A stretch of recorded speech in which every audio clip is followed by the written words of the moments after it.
Yeah, I'm Josh Hines. I'm reading chapter 4 of Why I Divorced ADHD. This is the fourth part of the chapter, so near the end. Previously on, I asked the question at the start of the chapter, what caused ADHD? I used stories of three people whose tales are intertwined to answer this.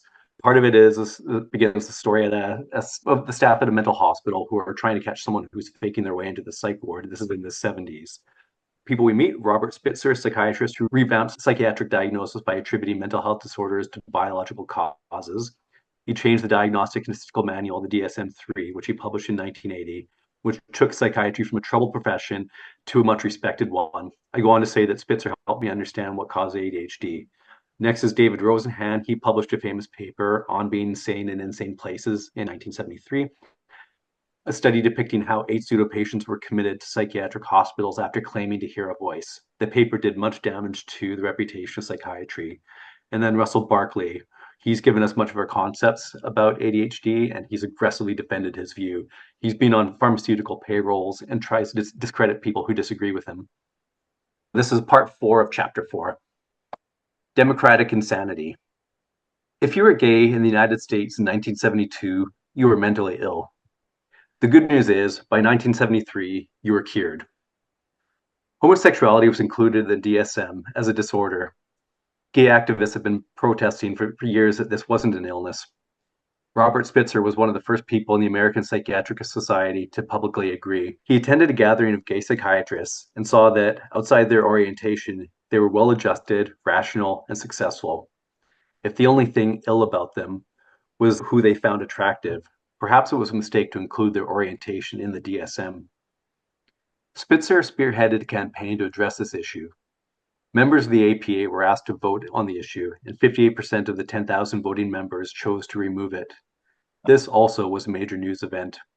The same year that Rosenhan told the world that psychiatrists don't know the difference between the sane and the mentally ill, psychiatrists showed that mental illness could be cured at the ballot box. A therapist friend of mine once criticized this move.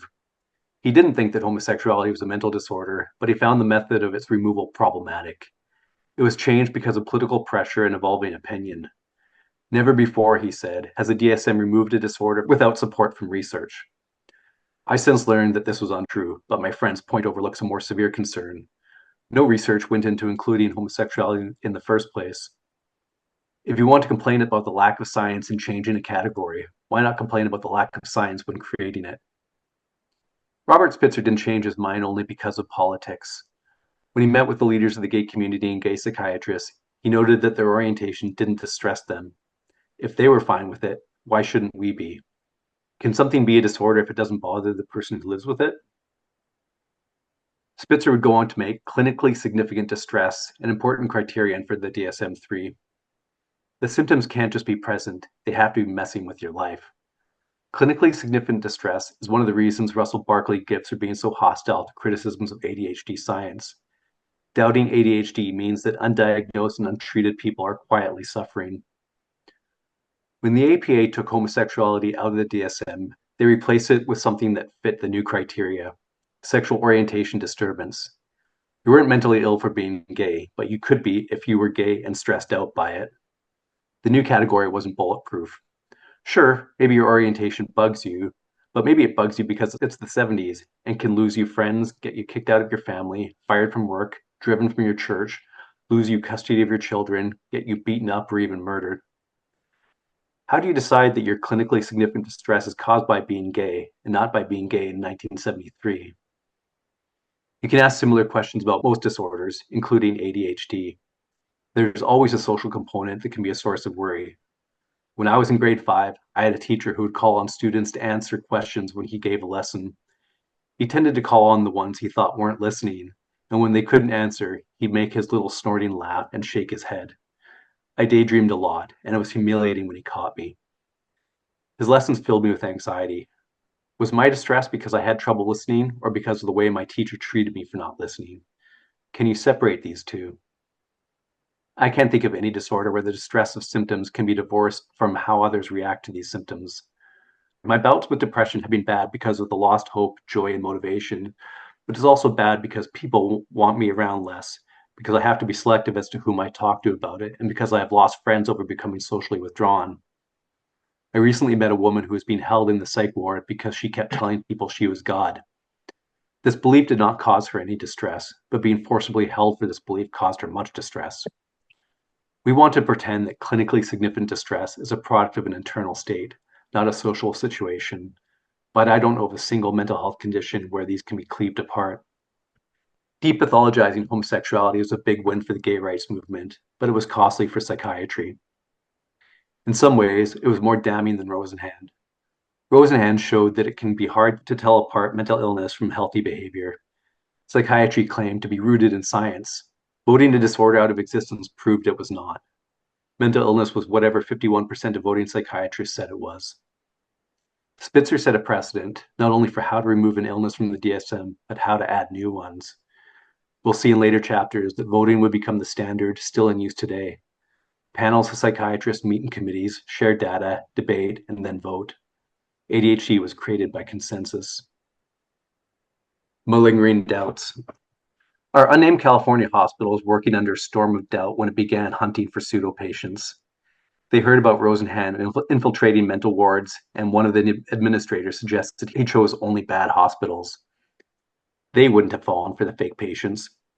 Rosenhan took the challenge. He would send a pseudo patient and see if they got caught.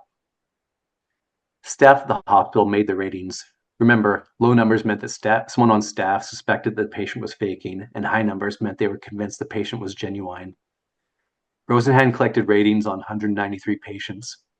Staff varied in their levels of distrust. One psychiatrist suspected 23 people. Another staff member rated 21 patients as likely frauds. It was a bizarre version of a murder mystery party where everyone is a suspect. Did anyone catch the faker? Nope. According to Cahalan, a student was supposed to go to the hospital, but he dropped out at the last moment. Rosenhan never replaced him. No pseudo patient. On Being Sane's main claim was that a person can look ill purely by being in a mental hospital. He made the parallel point that people who are presumably ill can be made to look well. There's enormous overlap in the behaviors of the sane and insane, Rosenhan wrote. Like a man throwing babies, like the lyrics of a song, the more we trust our judgments, the more easily we're fooled. The crazy question. The anti-psychiatrist movement seized on Rosenhan's study and made him an icon. Cahalan said that he was not comfortable with that.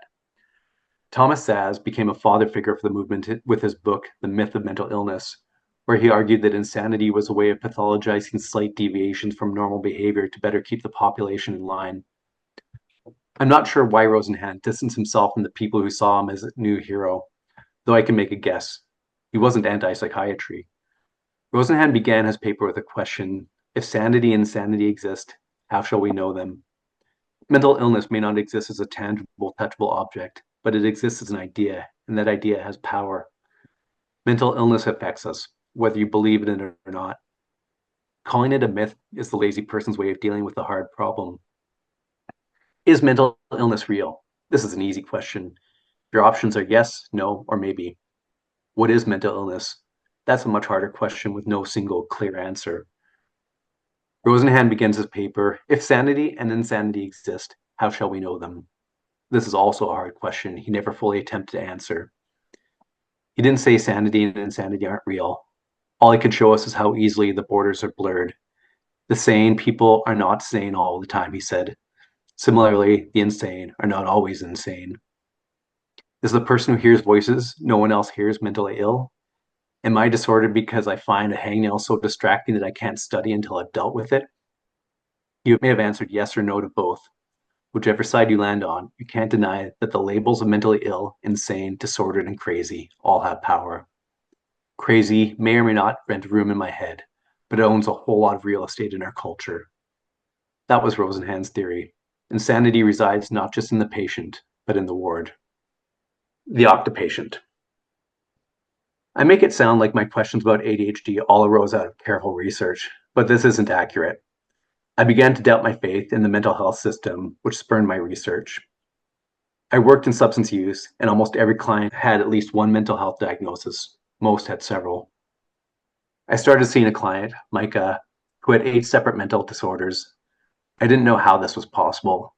I also didn't know how someone who was apparently so ill could have a stable job and a semi-stable relationship, pay rent, and show up weekly to counseling sessions. He was troubled for certain and would not describe himself as happy or healthy, but he also wasn't debilitated to the point that life was unlivable. His diagnoses, which included ADHD, depression, and eating disorder, and more, all came with predictions about how poor his quality of life should be, and his life didn't match those predictions. Micah explained to me how he came by his pathological riches. He'd struggled a lot as a teen, having several stints in the psych ward. He also went to a number of youth clinics, meaning that he'd been assigned a multitude of psychiatrists over a few years.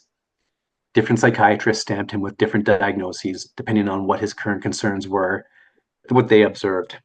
His diagnostic bingo card filled up. This was one of my early realizations that multiple diagnoses are based on a formula. Number of diagnoses equal hours spent in psychiatric care times number of psychiatrists seen. I once put a lot of faith in diagnoses. I thought that they could tell me much about the client. If a client had ADHD or borderline personality disorder or bipolar, I believed I could learn about the client by knowing about the illness and its interventions. My faith began to deteriorate because I saw Rosenhan's claims come true. You can't separate the disorder from the clinician. The answer. What causes ADHD? Genes and bad parenting? Poverty and old paint? None of these theories tell us, but in Spitzer, Rosenhan, and Barkley, we do find an answer. We have a notion that mental illness is not created but discovered, the way an explorer of old might discover an island that wasn't on the map, the way hospital staff will discover a tumor. This belief suggests that the illness was there before anyone found it and would be there even if it was never found. We discover it not seeing it with our eyes or detecting it in a scan. Illness is discovered by the clinician through the interview using questions based on science. Like discovering an island or a tumor, a clinician's bias does not invent the realities or make them disappear. If we accept this belief, we must accept some uncomfortable things about illness. Being a patient makes a person disturbed. Being American in the 60s can make a person schizophrenic. Being gay before 1973 can make a person disordered. Being a Black male can make a person more psychotic and being born in December can give a kid ADHD. When a clinician and a patient or patient's family meet to assess for ADHD, they must agree to a delusion. The delusion is that the doctor is objective, unaffected by the patient, by the family's worries, by the patient's gender or skin color, by the prevailing cultural attitudes, by the clinical culture, by the doctor's own confidence, by what she ate, the size of the room, or the lighting. We expect the doctor to divorce herself from the aspects of humanity we all share. This expectation is unfair to have. Even if psychiatrists were the ones who encouraged us to have it, we ask the impossible of her, to ignore her bias and see inside our minds. The reality is that doctor and patient collaborate towards a shared experience. It's not an equal collaboration. The doctor has more power. The doctor can assign or choose not to assign a label that sticks, possibly for life. A disorder is known by its symptoms, and any behavior is a symptom if the people in power say it is. This is the process that leads to ADHD. This is the first 6 propositions about mental health and power, because ADHD is partly about the power to decide who is right with the world and who isn't. Proposition number 1. Power is expressed through controlling another person's story. Rosenhan, Spitzer, and Barkley all showed us pieces of this truth. Rosenhan pointed out that ADHD isn't just in me, but in the world around me, in the assessment, in the minds of the clinicians who diagnosed me, and in the culture that thinks I'm failing to launch. Spitzer demonstrated that a disorder can be voted into and out of existence, that madness is a matter of majority rule. Barkley proved that ADHD can be made real by making it a colonizing force, by dominating the discussion and shouting down opposition. ADHD was made real because Goliath shook off the hits and got back up. Psychiatry reasserted its claim on the mind, meaning it had the power to simply vote ADHD into existence. They gave themselves the power to locate ADHD within you. What causes ADHD? Genes? Bad parenting? Childhood trauma? Nope, none of that. ADHD is caused by diagnosis.